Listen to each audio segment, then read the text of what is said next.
references. So you may find that you don't need references for this particular paper. In general, we want to add them in this class just because we want practice and we want feedback. And so I want to be able to give you that feedback. But sometimes it's just super duper tricky to try to add them to a paper. So on this particular one, if you don't find yourself having anything to add in terms of references, please don't stress about that. So remember how we made a page here, and we used that page break, and then we started our full work. So we're going to go down here to the last line. So we're going to insert our cursor. It's now blinking right here. We're going to add a line or two just because we want that space. And then we're going to do the same thing. We're going to insert. We're going to go all the way down here to a break. We want a page break. Now I'm going to type in what I need. So I need it to be in bold.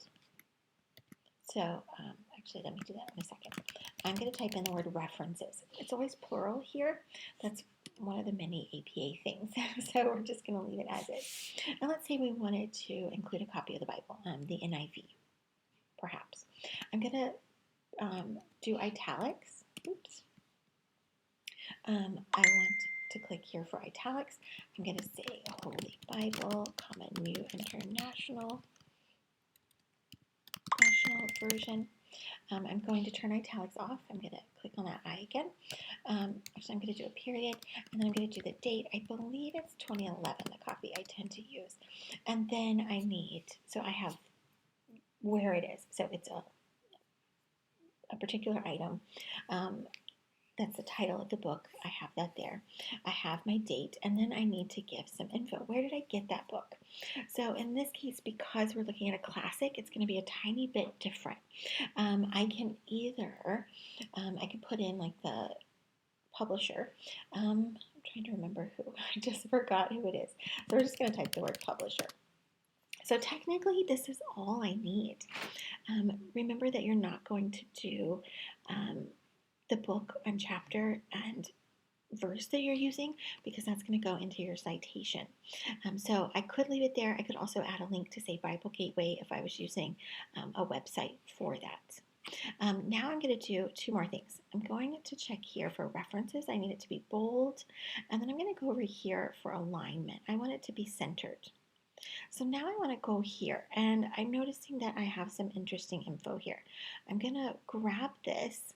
So notice that there's a line. That is our indent. And then there is a triangle, and that's the full line. So I've brought them together, and my whole line is 1 inch in. So what's going to happen with references is that obviously there's really nothing going on here, right? Because it's just one particular example. But we're always thinking about the future, and we're thinking about bigger. We're saying that, yeah, I'm just, making iced tea. I just need some tea bags and hot water and some sugar maybe. I don't need very much. But that doesn't mean that's the only stuff in my kitchen. I need my full kitchen ready to go. Just because I'm not using it all doesn't mean it's not in the back of my mind or available. So I'm going to always set my references up for having 30, 40, 50 pages of references. And if we think in quantity, we start to realize that, we're going to need some help. So one thing that APA and all other systems do is they pull that first line over here against the margin. So you notice we don't do that with paragraphs, right? We indent them. Well, this is where we're changing gears. We're in references now. So after that, I'm just going to grab some stuff. So I'm just going to copy and paste this in here so that we can see what it would look like. So let's say we had a whole bunch of these. So notice that it starts to get confusing. Like, where's the book? Where is what it's talking about? Like, these aren't, I already had the reference just right. I'm just putting extra information to show you. So I'm going to select everything on my reference page because this is different than my other pages. And I'm going to bring this bottom one over. I'm going to bring them both over 1/2 inch. And then I'm going to grab that indent and bring it back to the line. Actually, I went a little too far. So now, when I look at all of these, that key item that's in my citation is all along the side here. So imagine if I had 30 or 40 or 50 pages of references, and I had to find the H's, and then I had to find the HO's, and then I had to find New International Version. This is going to give me all the help I need as I run my finger along that margin. Whereas when they were all together, oh, that's a little confusing and a little tricky. So obviously we don't need all of that. They're actually going to look like this. But notice that my formatting is going to stay there, so I don't have to worry about it. It's set up, it's ready to go. Obviously, you don't need 4 of these in a row, but you start to see the idea. It's staying there for formatting.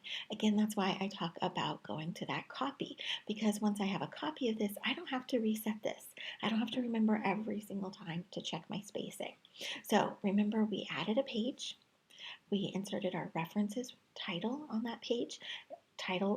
Our titles are in bold, so the title of our work and the title page for references is right there. And then we have some possible references to add, and we have our page number there. Again, in our session 1 paper, you may find yourself saying, well, I don't need a reference. That's completely okay, but this is here to help just in case.